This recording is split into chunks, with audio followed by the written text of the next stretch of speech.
This is really about being free to create what you want your life to look like. We each are our own hero. And how do we take the challenges that come our way and see those as the birth process of us becoming heroic?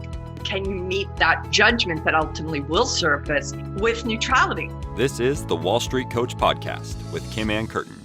Aloha, everybody. Before you dive into this amazing interview with Nathan Michaud of Investors Underground, quick heads up that I have a free ebook on traderdiscipline.com. The name of the book, it's a free ebook, is called Discipline and Finding Your Edge. Sign up today to get a free copy sent to your email. Now enjoy this amazing interview with Nathan. Aloha, everybody. Welcome back to the Wall Street Coach Podcast. I am Kim Ann Curtin. I'm very excited today to have Nathan Michaud on our podcast. Thank you so much for coming on, Nathan. It's so great to have you. Thanks for having me.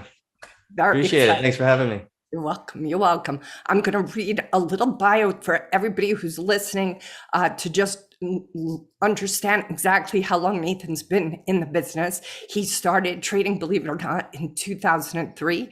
He's been doing this full time since 2007 when he graduated from the University of New Hampshire with a degree in finance. And rather than spending his nights studying, maybe learning poker and playing some video games and maybe having some fun, he just dabbled in the stock market. Even during classes, he did this on his Palm Pilot. My dad used to have a Palm Pilot, so I have no idea how you pulled that off, but I would like to know if you still have that Palm Pilot. You know, I was looking for it. I don't. And I've been looking for it because I remember I used to have like Alpha Trade or something. It was like the first full level 2 app. And no, I don't, unfortunately, but I want it. Yeah, I think we have to get you one just for old time's sake. But I'm gonna go back to his. I digress from his bio, but I also want to speak to how in 2004 he founded Investors Live to combat one of his own flaws, which was overtrading. And by 2006, the site started to gain more attention, and that's when he began to take interest in creating a subscription-based model that not only would help new traders learn to profit consistently, but also focus on creating room to keep out the noise and build that community, which we all know is really critical. 2008, he founded Investors Underground, which has become the foremost premium subscription-based live trading chat room on the internet. And its focus is on helping traders become self-sufficient by providing them with top-notch educational materials, including trading courses, recap videos, and webinars. And Nathan is also one of the co-founders of Trader for a Cause. So a lot there, but I just felt all of those pieces are so important to your experience and to your background for people to have context. So thank you for coming on this podcast. You bet. Appreciate you having me. What do you feel in the beginning, like such a long time ago, when you first started trading, that you completely undervalued because you were new, that now you're just so stunned at the importance of? There's a lot to that answer, but I would say just focusing on a process and understanding that it doesn't matter what everybody else does. You have to find something that fits your own personality, because once you get into this career, it is, it can be you're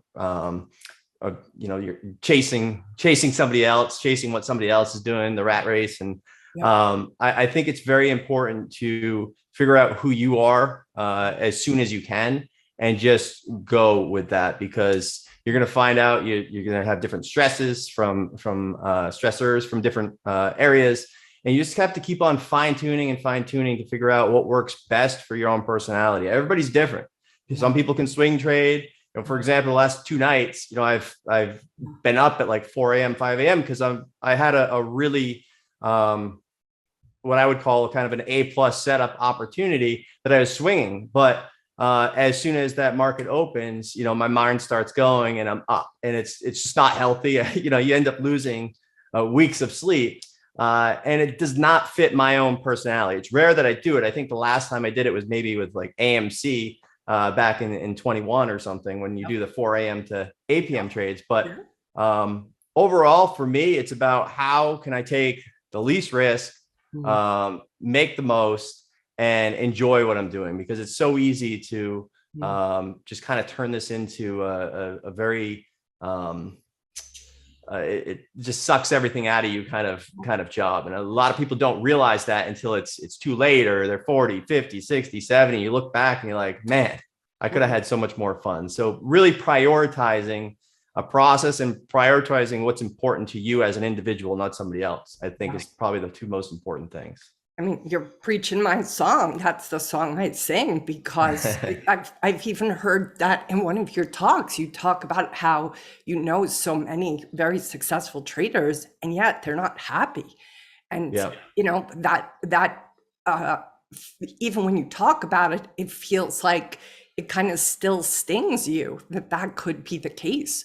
Do you think that self-awareness is something you always lean towards, or did it develop over time, that awareness for yourself, like just as you got to know who you are and how you're cut?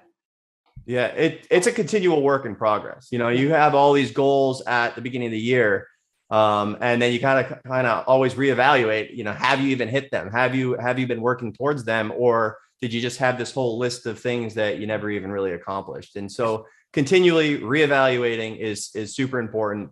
But I verbalize a lot of it. You know, each morning I'll do like a broadcast and kind of verbalize exactly what I'm thinking, what I'm planning to do, where I'm having a hard time, where, you know, I'm doing really well, and what to kind of be aware of. And just that whole verbalization is that reminder, you need to hear it, has helped me out. So it's a continual, you know, I write it out, you know, each night. If I do a scan, you know, my plan is to leave by X time. And the more that you make yourself accountable, the more you're going to do it. And, you know, this year I've done my best at getting away, taking half days in the summer. Last year was a lot better. Every other year before that, I had these big plans, and I didn't leave my desk until 4 p.m. So well, good. I'm glad the summer's been better. And, you know, like you said, it's, I think it's always a moving needle. So, but just your consciousness around it is pretty profound. And I think it just sets this deep example for others. I think that you're being a role model for others around that is rare. We don't hear that among a lot of people at your level as much as I think that it should be. It's a pretty important lesson. You mentioned the moving needle too. You know, it's the goalpost is always changing, you know, and as soon as you get somewhere, you know, where you thought you'd want to be, you know, I've said this a million times too, but then it becomes double, and then double that. And you always want to keep on going more and more and more. And like you had brought up, you know, some of the most successful people that I know are some of the most lost. You know, they do some serious soul searching, like, okay, what am I looking to get out of this life? What is going to fulfill me? And that was after I think 2020 and 2021, I called, you know, Greg, and I'm like, man, I'm the most confused I've ever been. You know, you had all these ideas in mind, targets, you know, numbers that you wanted to hit them all. And, you know, you're confused. And he was in the same boat. A lot of these other traders are in the same boat. But the more that you hear other people talking about it, we just did a recent interview with Lance, who, you know, just did a phenomenal job in 2020, 2021, essentially retired. He just kind of shows up for the big, you know, big market down days, like, you know, the capitulation days, or, you know, any big earnings, things like that. But he is just all about, you know, what do I want to get out of this life? And unfortunately, a lot of us don't realize that. Days go by, you take a day off, you don't realize how many hours are actually in a day that are just sucked away by, you know, sitting at your desk. That's right.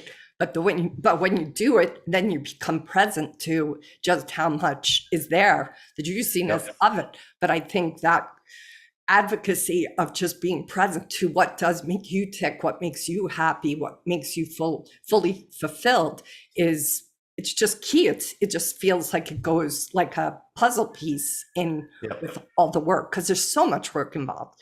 All right, so we did get some questions from Twitter, but I have my own first, so I'm going to hit mine first. All right. I'm just kind of curious, you know, would it be right to describe that the trading as it first began was sort of a side hustle, and now it's an empire? Like, so do you think you had any idea as soon as you experienced trading that it appealed to you this much, that it, lit you up this much? I was always driven by, that entrepreneurial spirit, and I was Yeah. always interested in the stock market. My uncle was very much involved in it. And, I at a young age, you kind of associate, he had a nice place, Cape Cod, and the Yeah. boat, and the whole nine Sure. yards. And okay, he has a business and he's into the stock market. And so, in my mind, I'm like, okay, I need to get into business. I need to get into the stock market if I want to do these types of things. So, I always had that passion, but I don't think you realize what's possible until you put yourself out there. And I think that's one of the best things about doing these, or, even Twitter, StockTwits, all these different places. You start to see what is actually possible. And unless you see that, you never know that you can challenge yourself to get to that next level and know that, yes, that is possible. Yeah. So I think one of the first things that I had that had opened my eyes to it, somebody had posted like $100,000 gain. And I'm like, man, like, is that possible? Yeah. And it was just something that just kind of opened my mind and brought me over to maybe a different social network. And then you start to kind of, explore, meet all these different traders, and kind of fine tune what works for you. And all of a sudden, you're there. Yeah. It's amazing that one of your main motivations of Investors Live was to really mitigate your own overtrading. Again, just that essence of you being self-aware enough to see that about yourself, and then crafting this. Just talk a little bit about, were you thinking, wow, that accountability changes if it's a collective of people? Yeah, it was more of like back then I was trading a lot of OTCs. So there was a lot of times there was gappers where, if they closed strong, they'd open up, big the next day, and you can take a nice profit. And you always kind of started up on the day. And then it was just a matter of how much you gave back during the day. So for me, it was, once I sold them after I traded a little bit, what could I then focus on? And then, again, like we talked about a little bit earlier, it's that accountability, like you're suggesting, where, you've got a plan and, you're kind of writing it down. It helps you remember, particular tickers or setups that you're looking for, because there's thousands and you're going to miss them. But in order to get that conviction, in order to be confident in these particular trades, you can't just show up.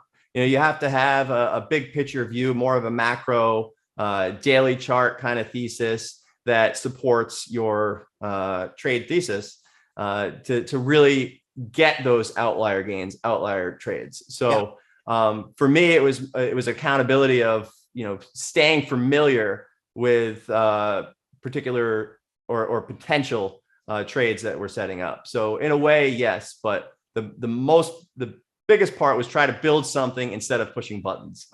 That's amazing. And do you feel that you have that now for yourself, that balance of, I know you say you're addicted and you love trading, but that sense of being able to craft a business, is that get to be part of your day to day?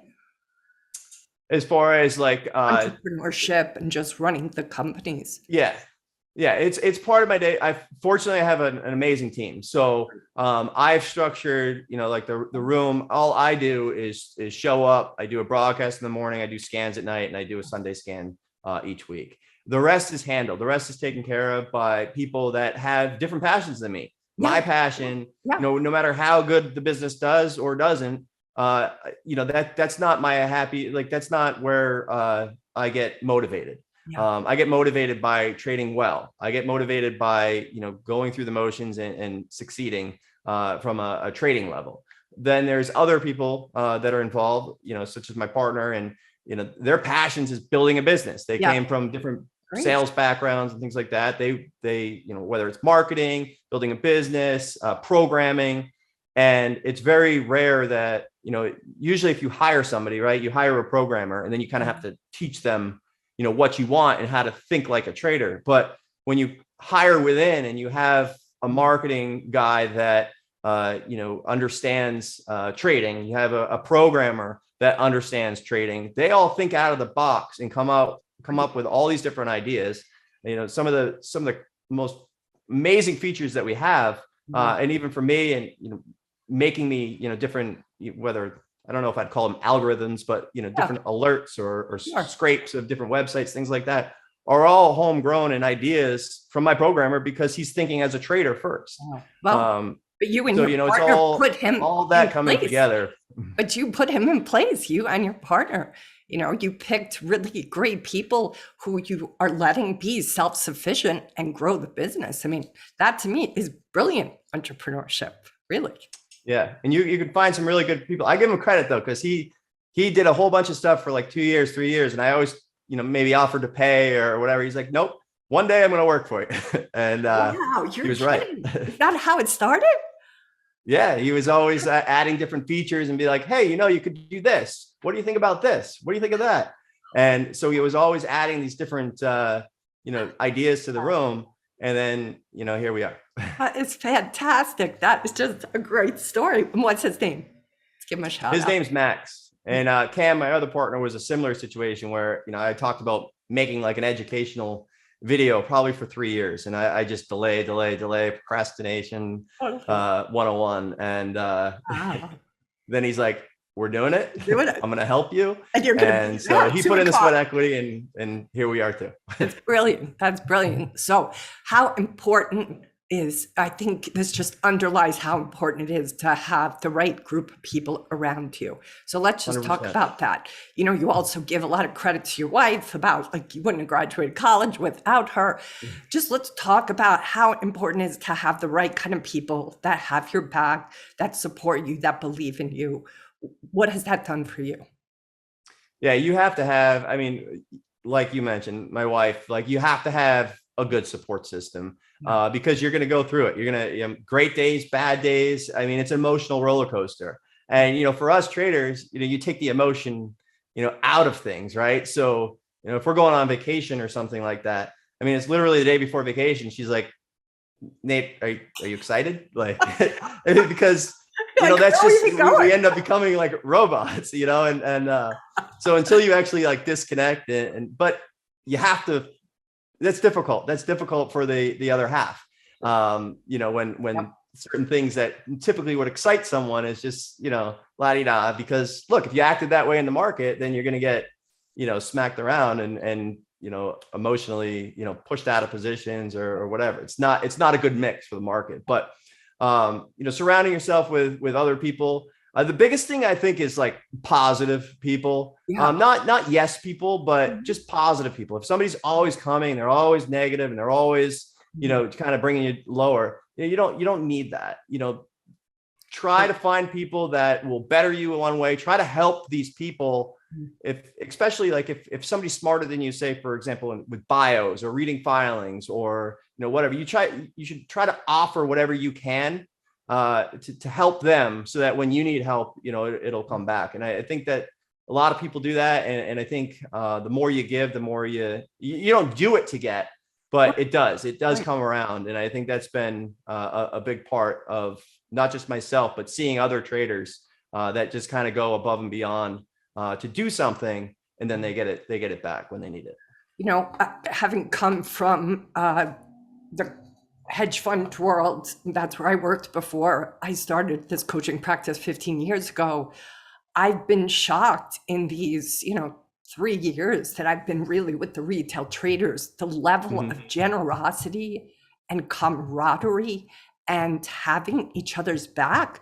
I'm not saying there aren't the trolls or the troublemakers or the negative Nellies out there. Yep. But very quickly, I feel very fortunate that I got to meet some amazing, generous people. What do you attribute that to? That there's such good salt of the earth people, generous people that are here. I don't know, like some of these traders for a cause events, you meet really, really good people. Some of the, whether it's online, different events, wherever, but I think it's just, this is a very hard game. And, you're going to need a support system. You're going to need these people around you. And I think people get that. In order to get up to the next level, you're going to need other people to kind of maybe not necessarily challenge you, but maybe challenge you, just to always, once you get complacent, you're gonna stop. You got to adapt constantly. A lot of people go through these motions of, the market's changed. I can't do what I did before. It's not working. And it's just a failure to adapt. Sometimes you need to lean on different people. And when you help somebody else with that, when you're having difficulty, it'll come back around. And I think people just recognize that. And then, that positivity, it kind of brushes off on other people and attracts the right kind of individuals. And I think that's really, what it's about. The more you, going back to that, the more that you give, the more you get back, and the more positive you are, the more, the better people that you have in your circles. For sure. One of the things, just as one of the founders of Traders for a Cause, that I just want to share with you is the traders that I've been working with over the past year or two. When they come back from that conference, they are on a natural high for at least 2 weeks. The level of nourishment they come back with, this completion of so many needs, namely community, namely not feeling so isolated, it's palpable. And I think hearing that and seeing that enthusiasm, at the, 2-3 years ago, I was like, what the hell is this conference? Like, what are they doing there? Are they giving them Kool-Aid? Like, why are they so happy? So thank you for putting it together, because it feels like the one place people really go and get so much out of, and also learn how to be a contribution. Yep. I think some people don't realize being a contribution is so nourishing until they start to do it. So just tell me about what caused you to create it in the first place, you and other co-creators of it. It was just an idea at first. I had approached Scott, my broker, Centerpoint, and in October or before October, and I was like, what are your thoughts about turning our logos pink, and maybe doing something, whether they, whatever their commissions are, a percentage goes to breast cancer research or something like that, and same thing with me, and so that was like the initial idea. Wow. And then we went to a bunch of different conferences, and we're like, what, we could do this, but not for profit. We don't need to make money from this. I'd rather like meet all these great people.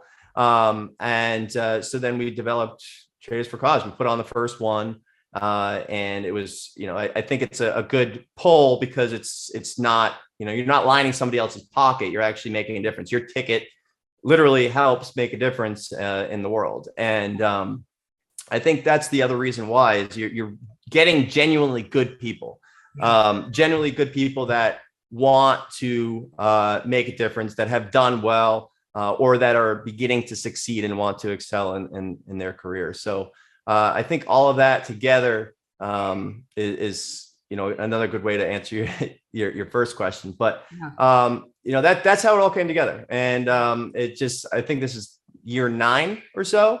Wow. Just every year it gets better and better. And we sold out in 24 hours last year. We sold out in 24 minutes this year. God, that's so beautiful. That must feel incredibly satisfying. Well, I'm going to get to see it in action myself this year, because I'm very honored to have been asked to be a speaker. So I'll get to have some of that magic Kool-Aid myself. So I'm excited to see just how you guys put this on in such a way that people walk away so nourished. I think that's, I think it's so needed. I think it is such an isolating, thing to be in. And to have others who have your back or are going through similar challenges as you, just makes you feel less alone. And it's meeting people in person, I think, might be another better way to answer your question. Like, there wasn't that many conferences. Maybe I think there was an expo in years past that I had used to go to, but there was nothing where you genuinely can sit down or talk to somebody one-on-one for a period of time and get questions answered, rub shoulders with people that, you look up to. I mean, these are people that are just absolutely amazing traders, and knowing that you can now potentially, text them with a question, call them with a question, email them with a question, and have that connection. It's I think that's what lifts a lot of people's careers up. And we've had some amazing traders. I mean, people that were just green as can be, the first year, and now some which are, up on stage teaching, I'm learning from them, and they're, 10 or 15 years younger than me. So it's really neat to see that. But that's the cool part about, this kind of conference.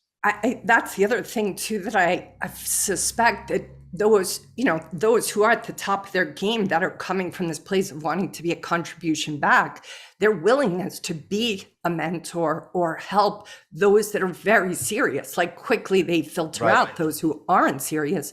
But boy, I just keep seeing how many really successful traders do want to be a contribution if they feel the person really values what they're teaching them. Exactly. And it's just remarkable. It's inspiring, and it just makes you feel good about humanity when you see that left and right.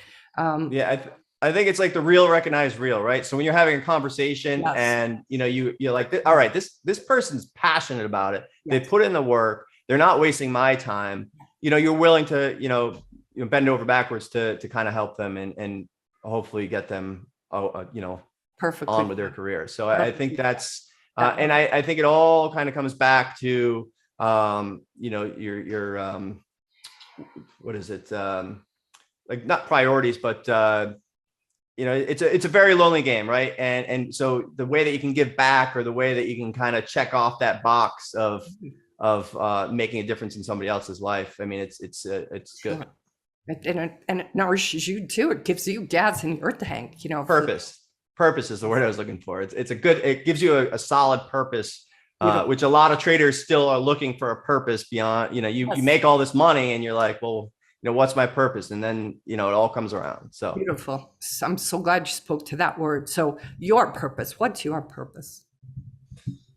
I think my purpose is, I mean, it's evolving, and I don't know that I ever had a direct kind of line. It's still still kind of building, but my goals, my purpose is to, like, for example, like, one of my investment kind of strategies is to buy kind of sought after real estate by the beach, by the lake. Wow. Places where I can make memories, and that was always fun growing up, when you go to the friend's house that has this or that, and you remember those summers, you remember those winters, whatever it was. So that was one of the main things that I wanted to be able to do for my family, my kids. Wow. And even my parents, my wife's parents, and cousins, etc. So that was one of the biggest things. Now it's just like getting that time back and making sure that I do that. So that's a constant battle. But I have been getting progressively better and better and better. But other than that, give back, not necessarily just charitably, but providing good content, doing these. You never know what topic or whatever you hear. I listen to all these different interviews with these people, because you can always learn something. And if you just have that one takeaway, that could be one thing that changes you for the trajectory of your career. So I think the more solid content, when I first started out, there was none of this. You just kind of figure it out on your own. Then all kinds of different services popped up. There's obviously some terrible ones, and then there's some really good ones. But for me personally, I don't really care necessarily about the next sale, the next subscriber. I just want to put good content out there. And if you find value in it, then great. And I know that I am trying to put out the best content. And if that can take somebody to the next level, you'll probably hear about it in a couple of years. So I remember that one video or this or that, because I know it helps me. I watch a lot of different interviews. Yeah, and that I would imagine, knowing that you're making that difference for other traders and maybe helping their journey not be as difficult as yours has been, and your determinedness, that must feel good to know, like, wow, I'm helping one other person, if not many other persons, just up level. It's definitely a good feeling. It's more exciting than, maybe even your best day or your own P&L, when you see them, kind of getting really starting to accelerate. There's a trader that's coming this year. And, we talk all the time. And again, like we were just talking about, you can tell he's passionate about it. Kept on getting, a particular setup, kept on maybe covering too soon, not getting enough size. And I was like, just, don't beat yourself up on it. Keep doing the same thing over and over. And at some point, it's going to catch up. It's going to work in the way that you're expecting. And it was maybe like a month ago. And, this guy probably average on this particular setup, maybe is a $5,000 or $10,000 type of thing. Mm-hmm. And then all of a sudden it was like a $90,000 gain. And I just was like so happy for him. But just kind of talking through that process, and don't beat yourself up, because you're going to, come in negative. You're going to be upset. You're going to end up being in the wrong mindset. Just keep doing what you're doing. And if you have a good process, at some point it's going to hit. And so he was pumped, and he's coming to the Traders for a Cause, which is kind of the icing on the cake. That's beautiful. That's beautiful. So that encouragement that you gave him, I just want to talk a little bit about mindset. What do you feel most traders don't realize about their own mindset that they really should? I think you got to be in the proper zone. You got to be able to reset. You got to be able to disconnect from these particular trades, and you've got to be able to come in prepared, and you have to know when you're not in the right mindset. I think there's so many traders that think, including myself, used to think, you've got to trade. I went to the Super Bowl, and, I've got my laptop the next morning, went to bed at probably 4 a.m. And I'm like, getting up, trying to trade the open. Why?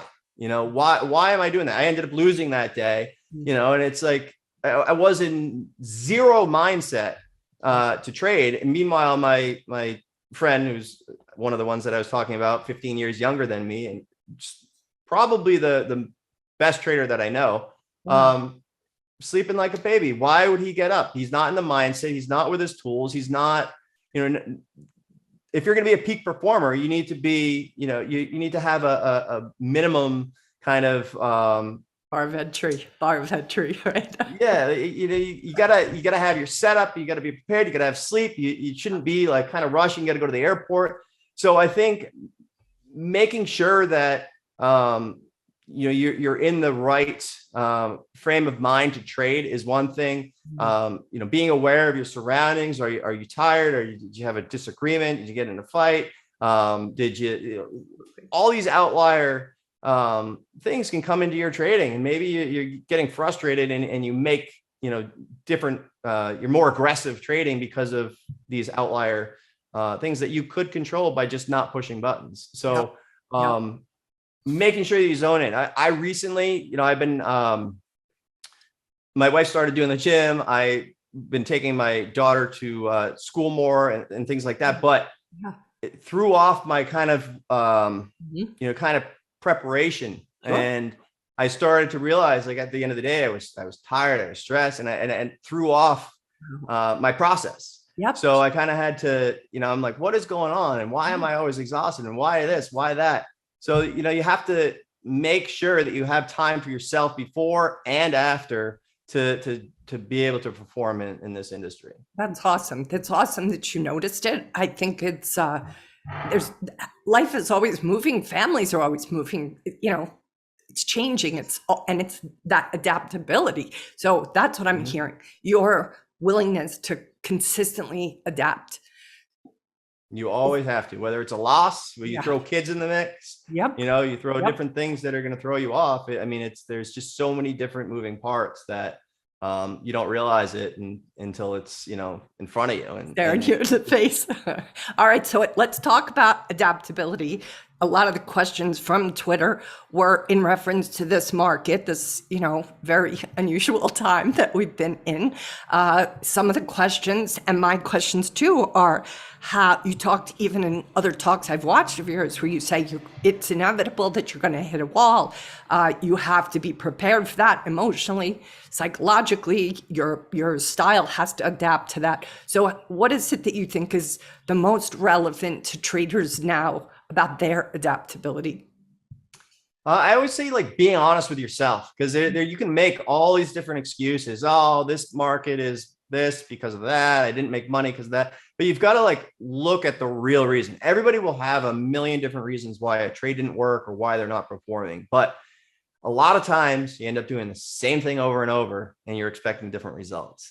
And which is the definition of insanity, obviously. And that was something that my own broker one time had told me. Scott, he's a friend of mine. Wow. But I got into that rough patch, this is many years ago, but I was constantly doing the same thing, expecting that maybe the next time would be different. And I think that's what a lot of people are doing right now in this chop, is they are expecting it to be like it was before. They're expecting they can buy a dip and it's going to rebound. They're expecting that these things are going to fade all day. And as we discussed, it's changed. And so going back and reevaluating and seeing what you could have done better, looking for similarities. Normally this would have faded all day, but instead it started to base at 10 a.m. through 11 and it started to rally back up. Well, you knew that, you thought about covering. A lot of times, if you just go back to that moment where you're like, this should have broke down here, you still have 3 or 4 or 5 minutes to make the right decision, but you don't want to, because it started to rally, you were up a little bit more, and you start to get, you start to have emotions about it. So going back and identifying, there's even some folks in the room where they're like, yeah, I think it's going to break down this time. I think it's going to do this time. And how many times do you have to say that? And usually I give myself maybe like 2 or 3 strikes where, maybe I'll start into something, it flushes a little bit, if I'm going to short it, and, it comes back and maybe I stop out. Then I do it again. And I start to realize that I'm just kind of trying to anticipate. You don't need to anticipate in this market. That I think is the biggest change since 2020, 2021, is you don't need to anticipate things. Let it happen, because all they want to do is just keep working you out of the position, and then the move will come. You can just wait for the move to come, because moves are so large that you're not going to miss the downside or the upside from when it breaks off of a consolidation level. We're going to move over to Twitter Space in a few minutes, but I have one last question. What specifically now, after what you've just said, it feels like a good time to ask you.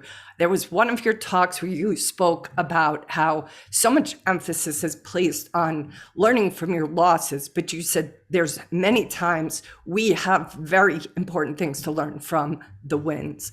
Talk a little bit about that, because I really felt that was such a profound piece for people. So why do you say that? Why look at the winners?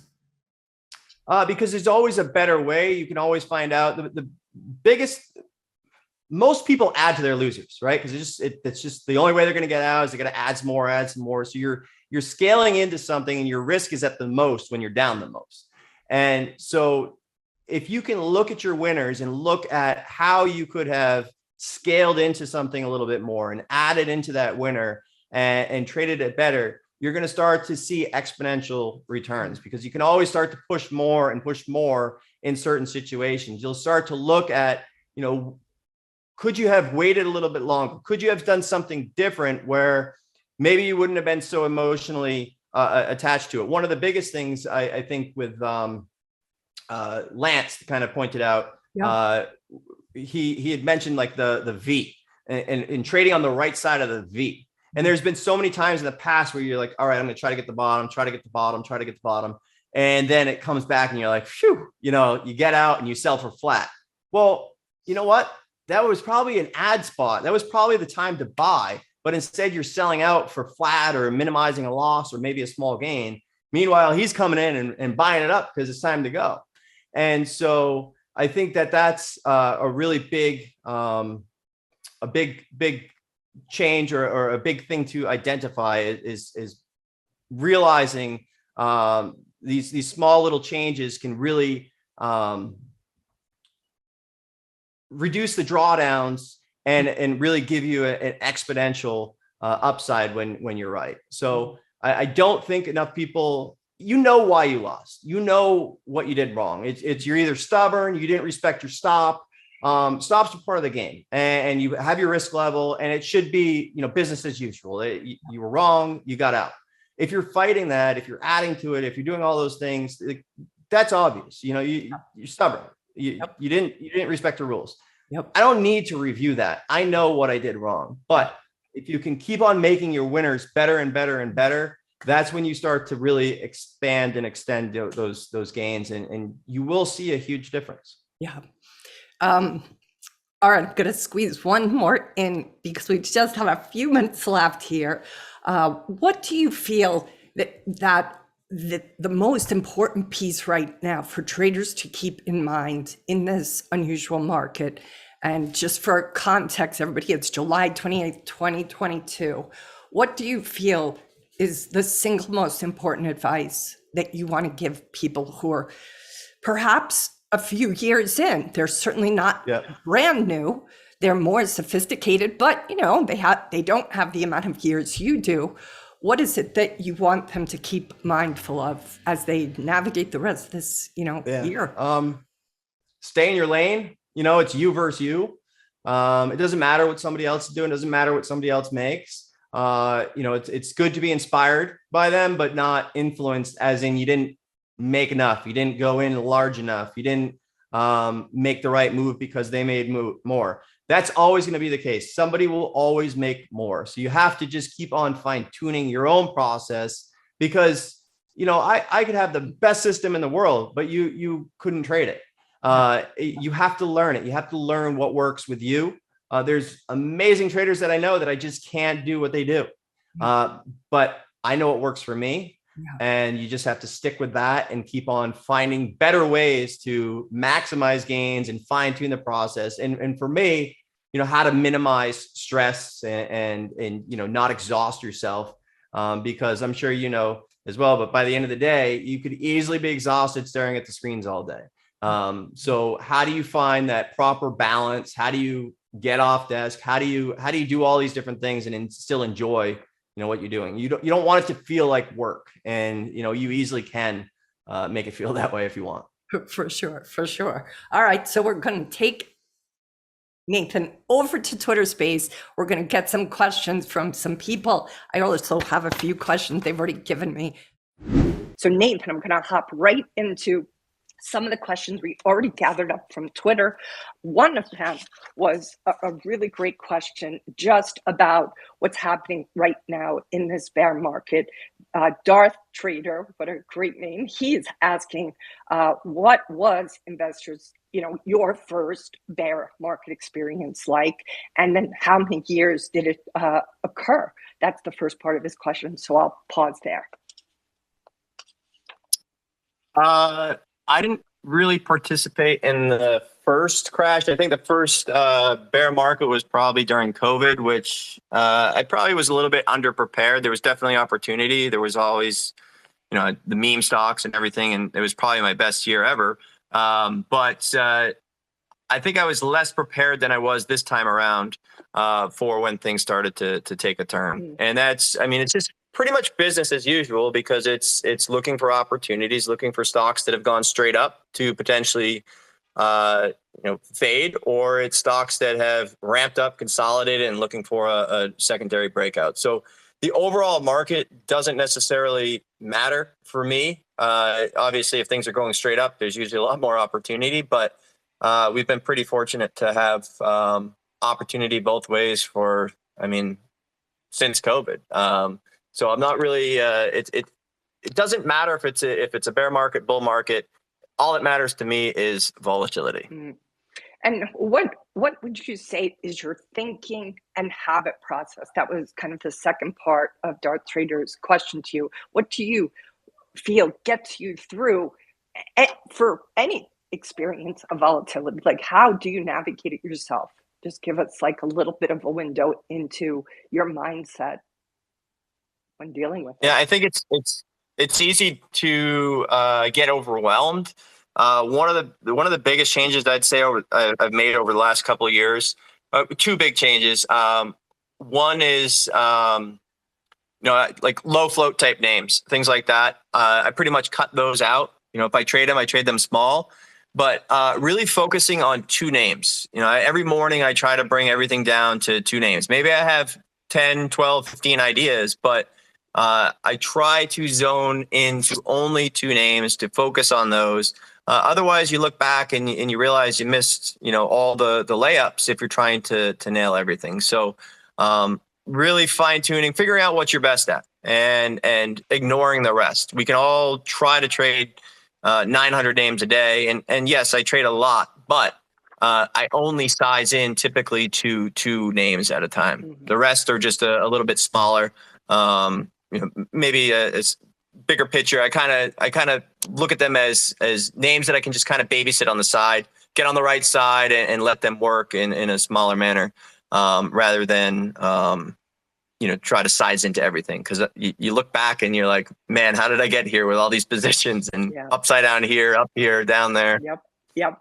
All right. And Fabian asked, how do you manage getting out of trading tilts, and how do you overcome those tilts over the years? Has it changed? Like drawdowns and things like that? Yes. Yeah. One of the, it's time. It's always time. It's always about looking, if say it's April, your target's going to be the end of the summer. If it's right now, maybe by the year end. I think most people try to fix everything right away. And there's been plenty of times where I have a big loss. I come back the next day and I'm up, maybe half of what I lost. And then it's not enough, right? And you always want more and more and more. And I think having realistic expectations and setting your as long as it's I think everybody always does the same thing after a loss, and they always try to come back and take care of it the next day. And I think if you take one step back and say, all right, I'm going to work towards this goal that's maybe 3 months away, whether it's 6 months away, and set those expectations, then your daily expectations are going to be much more attainable. And before you know it, it's not going to take that long. It's just all about getting back into the mindset. And for whatever reason, when we lose, we feel like we have to sit at the desk more, we have to trade more, we have to push more. And that's really the time when you should be going back to what works. And what do I do when I'm trading my best? I get off desk more. I trade less. I'm patient. I'm waiting for these A+ opportunities and forget the rest. You can always find a trade, but the best traders that I know, that I've learned from, that I look up to, most of the time they're not trading. They're just focused on waiting for those trades to come to their wheelhouse and taking advantage of those. And you'll find that if you start to focus on just, what was working when you were trading your best, you're going to check off those boxes faster than you can imagine. Mm-hmm. Adam has a great question. He said that he's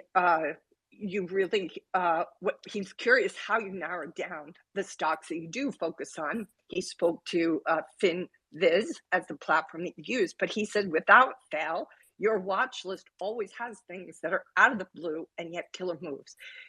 Picking the right stocks, Adam feels, is very pertinent, very challenging. He's just curious if you'd share some of your process on how you do it.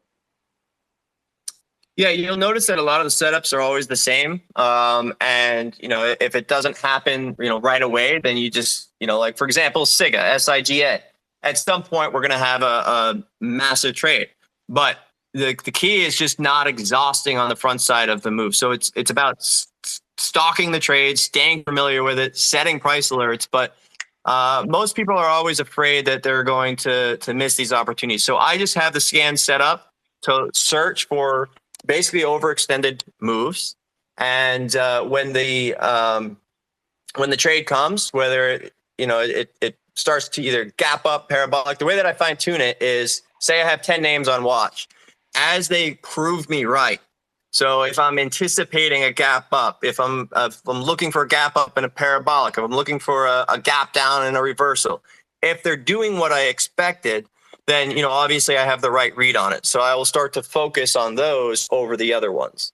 But it's always the same. You'll notice it's always the same setups. It's always the same kind of charts, whether it's the main watches I'm always focused on liquidity. I try not to trade, these super thin names because they're great until they're not. And that 8th, 9th, 10th one takes all your money back. So for me, it's about finding the most liquid setup with the best opportunity, so that I don't have to worry about different whether it's rooms or newsletters or somebody tweets something or whatever it may be that actually increases your risk. In this market, sometimes thin stocks go straight up into a circuit halt. I don't want to deal with that. So for me, I really focus on the thicker, big float, high volume, extremely liquid names, which has really done a number as far as staying out of these landmines. Justin Morgan asked about this initial large loss that you had a long time ago. He says here 200K. Is that accurate? Yeah, that's a small loss now. That was my biggest loss at the time, but I've since had losses that are 5x that or more sometimes. Wow. So part of what he was curious about is, how does one recover from that emotionally or tactically? And then also he asked about how you found your edge on the other side of that. Yeah, it definitely is. It definitely can kick you down. I think most of it's how you look at it. And look, every single great trader that I know is lost at least $1 million in a trade, and it's just a minor setback for great things. And you have to learn how to lose. You have to you've got to have gone there before to know how it feels. And until you actually feel it, until you actually realize that risk management is a super important aspect of trading. You don't really know. You can say you have these amazing rules. You can say that you're going to stop out. You can say that you're going to do this, but when it comes down to it, do you? And a lot of times you'll realize that you don't. So I think that's a very very important thing. But coming back from a loss that was the best thing. Just what I said in the prior question. Just doing what you do when you do your best. Like, why do you change it? Why do you all of a sudden try to change what was working to quote unquote get back? And what I usually tell people is scroll out, zoom out, look at the last 6 months, 12 months, 2 years, and if you've got a P&L curve that's heading higher, then why does this one trade mean that you change everything and get away from what got you there? You broke a rule. Now you know not to. You went there, and it's just about avoiding that in the future. But that doesn't mean just change everything that has worked over the last 2 or 5 or 10 years just because of this one trade. Yeah. Awesome. And guys, if you're enjoying this conversation, please be sure to tweet out to your followers that we're having this conversation with Nathan. He's being very generous with his time and dropping lots of wisdom. So please, if you would share this Twitter space now with your followers to bring more people here so they can all walk away with more wisdom. J8, we're going to take questions in a minute, so please have your questions ready. Please try not to duplicate the questions I've already asked him. But J8 had a couple of good questions. He was curious how you trade around Fed meetings and if that impacts you and or macro concerns. His experience is that most retail swing traders he knows spend zero time on this. He's curious if you do focus at all, and if you do, what is it that you do focus on? Yeah, it's more of a sit on the hands type of situation. It's a great idea until it's not, right? So it's just like earnings. You make money a bunch of times, then you lose it all in one trade because there's really just no edge. Some people will argue that. Some people have an edge. Some people understand the everything there is to know about the Fed meetings. I don't. That's not what that's not what I understand. That's not something that I could debate anybody on. So I'm not going to pretend that I know what stocks should do. But I can react once things start to settle down. I can wait to see whether it's higher lows, starts to fail, things like that. and wait for a setup that I'm familiar with to form, because I'm a technical trader, so I'm not going to pretend that I'm some econ smart trader that's going to figure this thing out and know which way it's going to go, because that's going to be the one time that it doesn't. So Yeah. it's all about tape, price action, setups for me. Great. Ryan, who's a listener to a lot of the Twitter spaces here, he just put up on Twitter that he found the sound a little intermittent when traders come in or out of the space. There seems to be some challenge, but he did ask if the recording is going to be available, and it will be available, Ryan.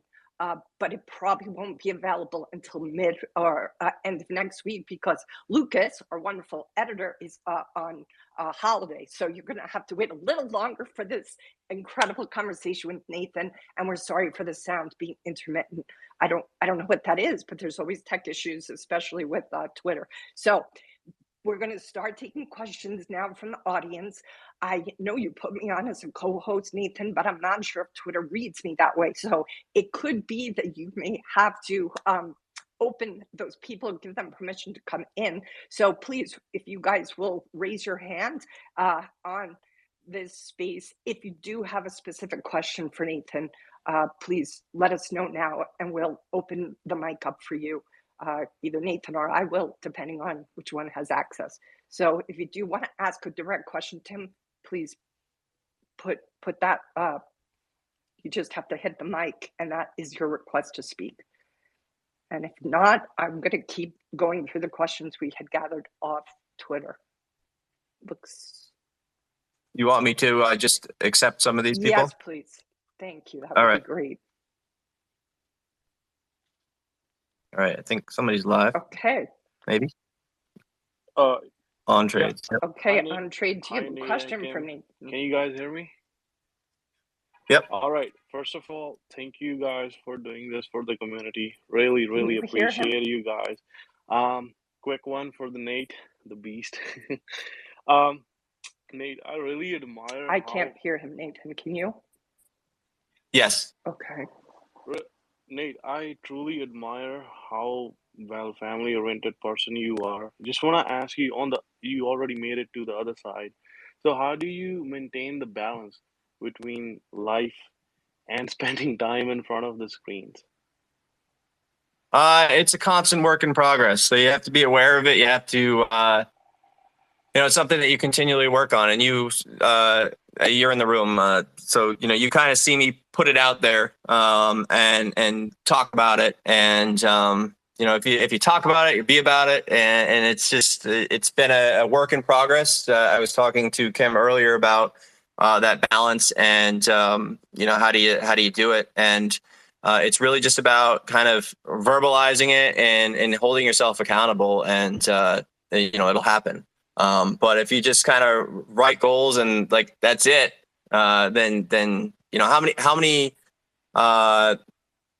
New Year's resolutions or whatever did you have that you just never did? So I think this last Sunday on Scan, I said now's a good time to kind of look back at all your goals and what you were trying to accomplish for this year, and have you made any progress? And if not, there's still time to change. But really, it's just about accountability and making sure that you check off those boxes. So it's not easy by any means. And like Kim and I were talking before, it's something that I had great plans in probably 2019 and 2020, and I never did anything about it.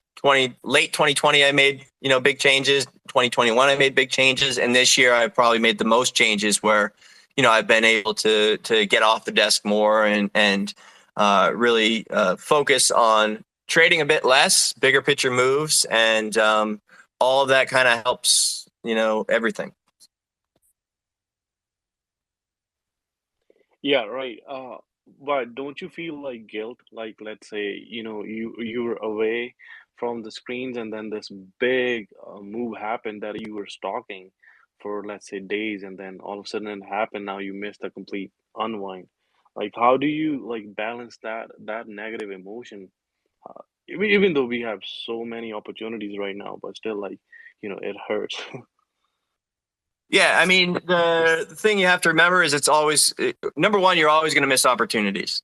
And number two is there's always another trade coming around. And I used to be that way. I used to not want to leave my desk because, I miss an opportunity. But at the end of the day, it's life. And, if you if you want to always feel like you're missing out, if you want to always feel like, you can't leave because you're going to miss. One of the things I always kind of think about is how many times did I have an opportunity to go somewhere and I declined and I didn't go and I lost as a result of it. And so you have to be honest with yourself with both ways. Okay, sure, you missed that opportunity, but had you stayed, there's been times that I stay and I lose. So you can play both sides. And I think the biggest thing is, since 2020, this market has changed forever, and whether or not it's going to slow down or not, I don't know, but there's countless opportunities every single day. So if you miss one today, there's one tomorrow. Beautiful. Nathan, I just want to check on you. Are you okay if we keep going? We have used up those 30 minutes. I'm happy to stay, but I want to honor your schedule and commitment. So are you okay to stay a little longer? Yeah, I'm good, whatever. Okay, awesome. We have a couple of questions, people raising their hand. I don't know, for some reason before it didn't work with me being the co-host, but it did now. So I'm going to open it up to Abdul. I'm not sure if I'm saying your whole name right, but I am trying to open you up so you can speak, but I don't know if I've done that correctly. It might be you, Nathan, who has to give him permission. I can do it, yeah. All right, thank you so much. Oh. Hello, hi Kim. Abdullah, you're on. Yes, can you hear me? Yes, I sure can. Yeah. What's your question for Nathan? Yeah, I got a quick question. I mean, your host is a great speaker. He has a great momentum of explaining the strategy of trading. The question that came to my mind, if I'm trading in the short term, how would I know the peak of the stock? For example, the Pagaya stock that has been moved from 5 to 20. I owned it in 5 as I sold it at 6. But how is there any strategy that I can know? I mean, like it's gonna go to $20.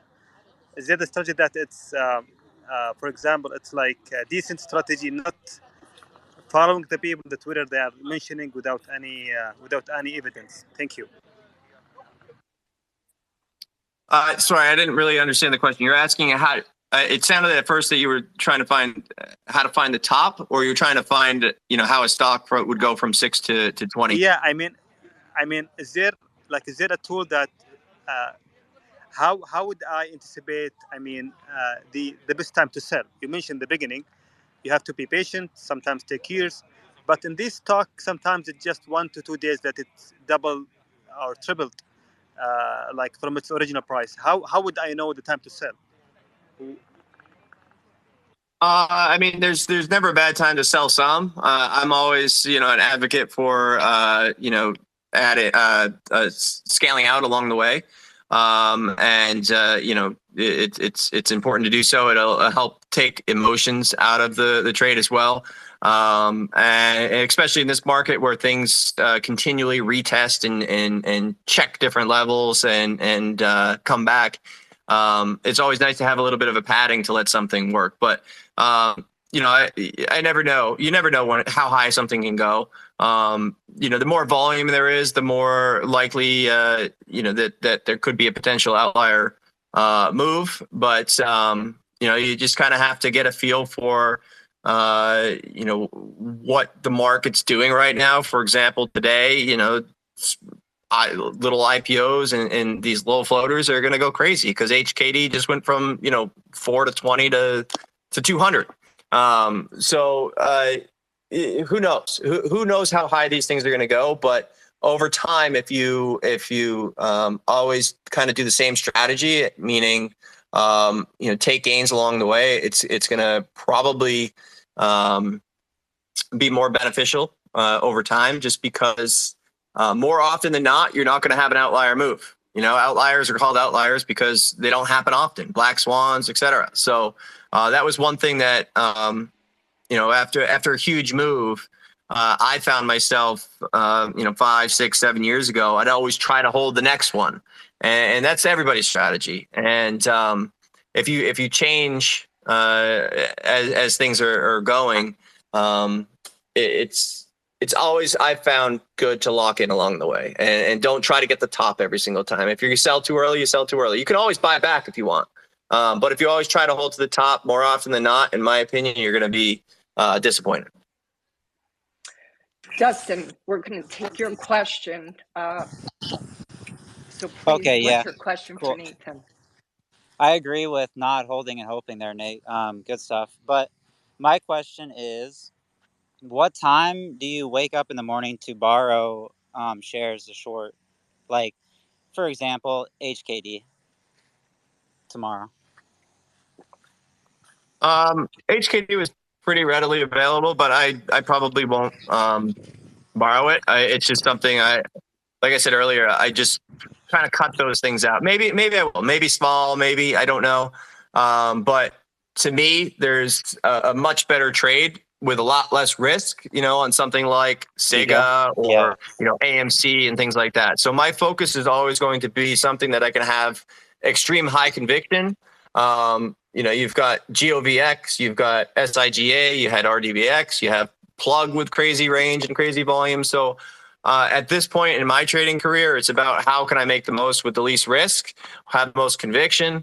And I know personally that I cannot come to the market tomorrow and have a heavy conviction on something like HKD when, my fate could be determined by a circuit halt one way or the other.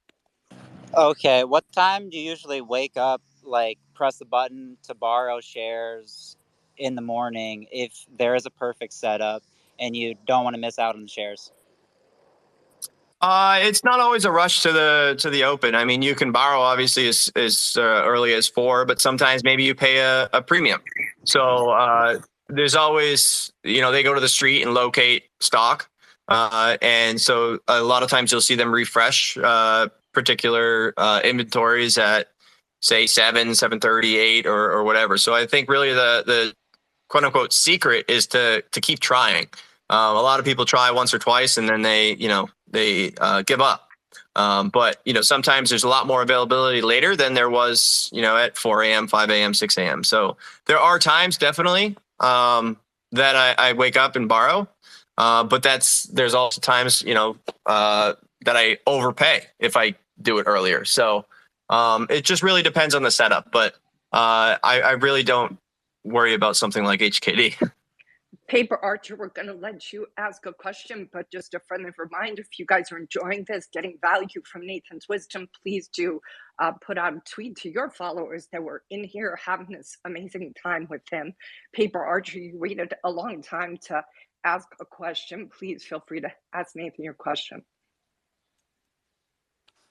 Hey, Nate. I had a quick question. I've been a long-time follower for a while. So, and you have this concept of basically waiting for a level to fail. You choose a key level and you wait for it to fail before you actually size in. I know you might take a starter beforehand, but I was wondering what do you do if the price does drop below, it looks like it's holding, and you size in, and then it starts to move against you?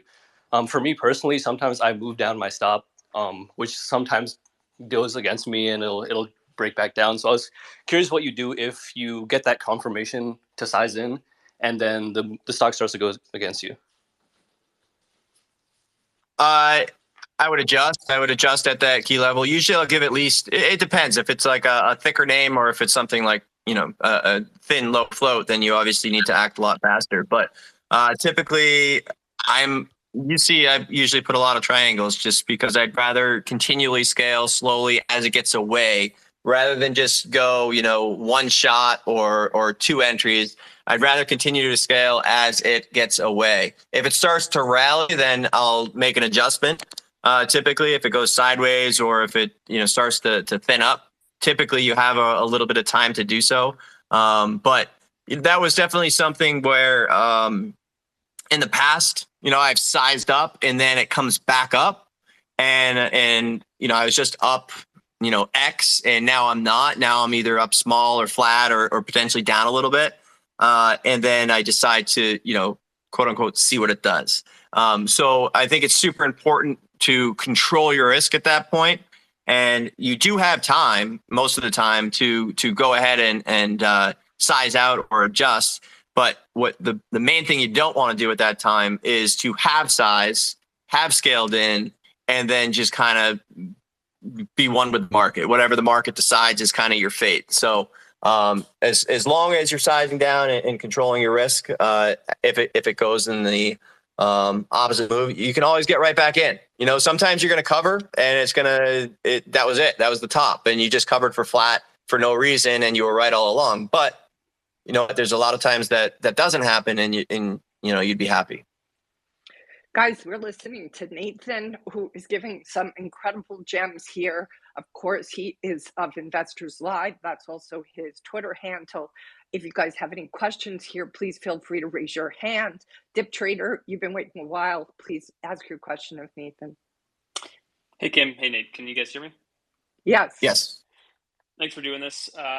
So my question is, when a stock starts to get kind of away from itself, sometimes as that momentum starts to die off, what you'll see is there's a big level and buyers will try to push through it. You'll see all this buying, and then the ask will refresh. So there's a hidden seller there. As someone who takes size, would you ever put a hidden sell at some area to just kind of put pressure on a stock to start to dump off if you feel like that momentum's fading? And if not, would you ever see something like this and say, I'm kind of interested in this, maybe I'll risk off this level or something like that? Yeah, that's definitely something that I pay attention to in the tape. I try to be kind of like a small fish within, whatever's happening. I never want to, unless I'm exiting the position, most of the time I just try to work into it, quietly, which is why you usually see a lot of entries. I just don't like to kind of show my hand on a particular move. But if I'm exiting something, I have definitely no problem just, putting a hidden bid or offer and be able to get out. But as you start to trade a little bit more size, you have to be, aware of certain liquidity spots. So, for example, RDX today, had a monster unwind, and then it, quickly rebounded 30, 40, 50 cents. So if you weren't there, then you didn't fill, and then, you had to chase it back up 30, 40 cents. So you have to be, the more size that you trade, and sometimes it's difficult to always do it right. And usually I share those frustrations in the room when, I was up a lot. Sometimes you forget that you are trading a lot of size, and, that 30 or 50 or 80 cent flush or even more is a major move on that particular name.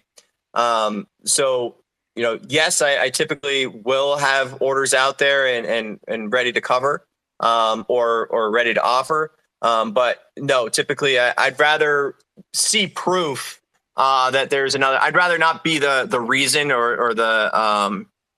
I'd rather see confirmation through other means that it's an actual seller. And I think I hit upon this last Sunday video, or the one before that, with TH, GOSS, and RYTM, where you don't know if that pressure is shorts or if it's sellers until it actually pops back up. So a lot of people chase things down, and they think that it's about to crack, but reality is that might have just been shorts pressuring it. And if there's no sellers, it's going to pop right back up.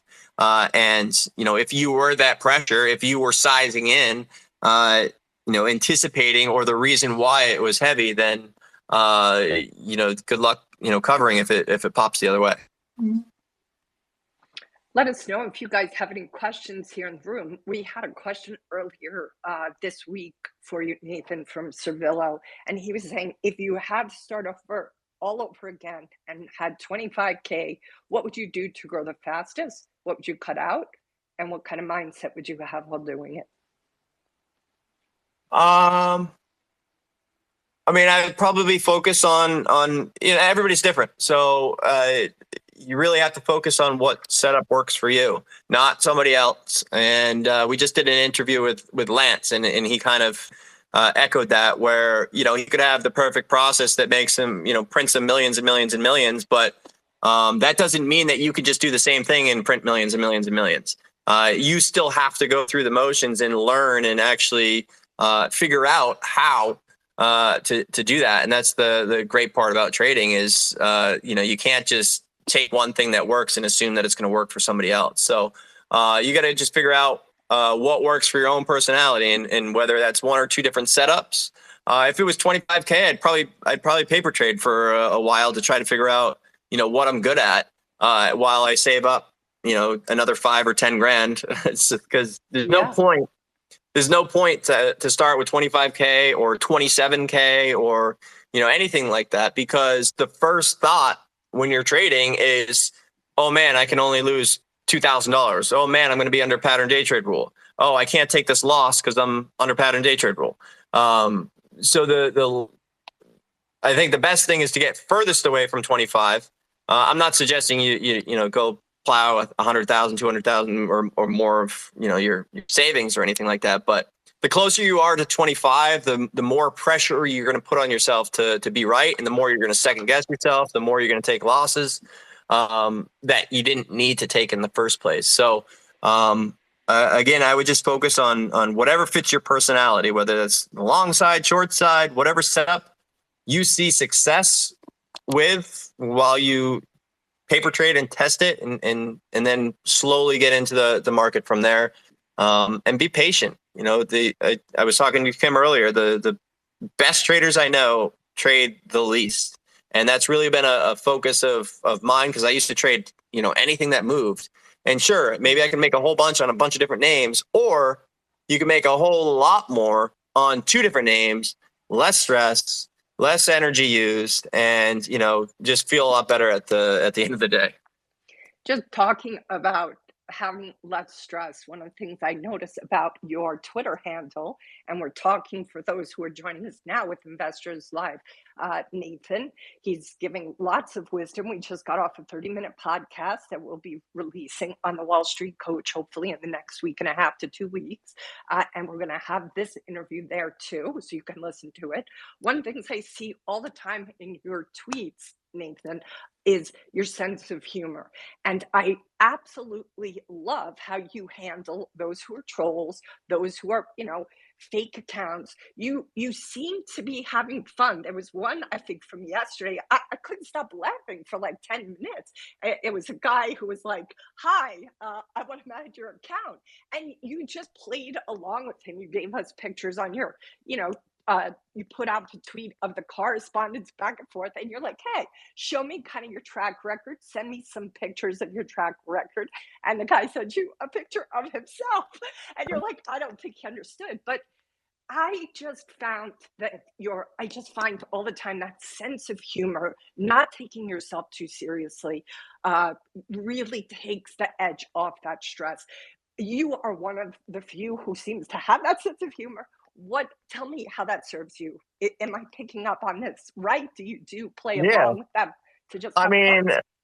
Look, somebody else is having a worse day. If somebody's trolling you, if somebody's doing something silly, it's not worth your time. It's just fun for me, because think about it. If that was you, it's you're probably having a bad day. You're projecting your own your loss, or your own feelings on somebody else. So it's fun. I have fun with it, and if people want to spend that much time thinking about me, talking about me, then I can have fun with it too. But it's so refreshing because you don't get angry by it. You've turned it into like you having a good time and having all of your sense of humor show. It's just really refreshing.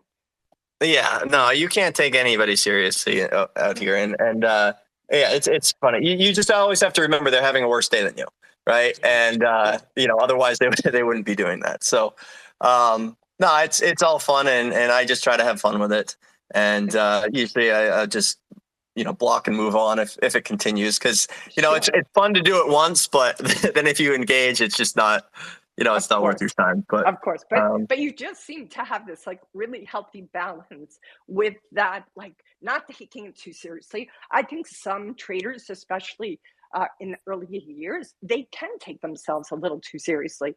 And you seem to just hold it loosely in a way that just seems very healthy to me. Well, So you know, it's also it's a problem too for some of these new traders, because you you should put yourself out there. You know, I've met so many people from putting myself out there, and I've met a lot of other great people that have put themselves out there. I have new friends, you know, this past year that I trade with in the office because they put themselves out there.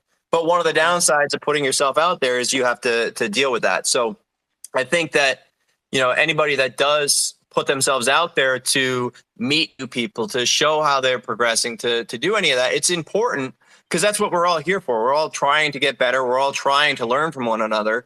And the only way to do that is to not be quiet and either share your story, share your trade, share your thoughts. And unfortunately, you know, somebody's always having a worse day than you, and it's going to say something. So then what happens is, you know, people kind of shy away from that, and they feel like, you know, they can't share, because if they share, they're going to get trolled and this and that. But, you know, which is unfortunate, because there's a lot of other people who could benefit from sharing and then meeting new friends and excelling in their career like I did.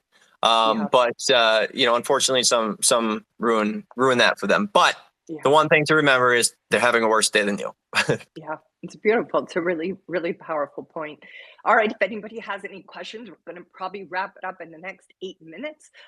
One story I'd love you to share, which some of your, you know, people who've been listening to you for a while may know about, but for those who haven't, I think it's a really powerful story about you and your trading and a motorcycle. So I don't want to give away the punchline, so please just share that. I think it's such a great one about managing risk. Oh yeah, no, that was a long time ago. That was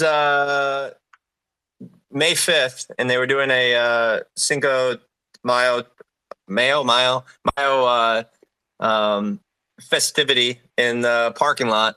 And you know, long story short, as I was trading, and they called me and said, your motorcycle's in the way.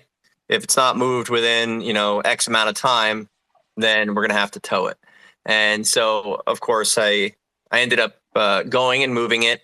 And in the 10 minutes that it took me to, you know, ride it to the other parking lot and walk back, a stock that I was in, the bid came out, and it basically, you know, back in the day, like now we have circuit halts, but, you know, when OTCs would drop, I mean, they would just go, you know, straight down.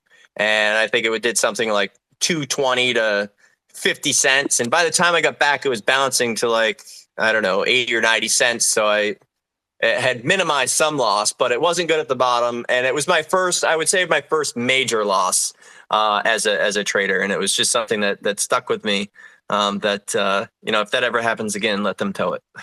Yeah, it's good. It's a great story. All right, before we shut down, we're going to just check in to see if there's any questions. Andres, I see you're here. Let me know if you have any questions for Nathan.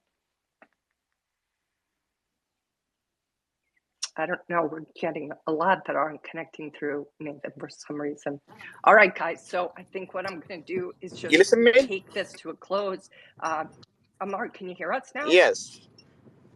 Okay. Hello, Kim. Do you have a question for Nathan? Hello, Nate. How are you? How you doing? I have you doing well. I have one. What's your question? Yeah. Yeah, regarding the sizing. Nate, I have a question for you. During the midday or during late day or the morning, this size of your setup have been changed.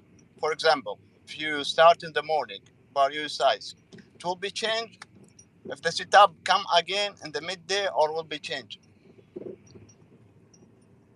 You're asking if my size would be different? Would I be trading different sizes throughout the day? Yes, exactly. Midday or late day, it will be changed or the same. Pretty much the same most of the time, depending on the setup. If it's, you know, 2 p.m., 3 p.m. plus, it's not like a maybe I take that back. I would say more size in the morning, just because I'm prepared, and if it comes into my wheelhouse.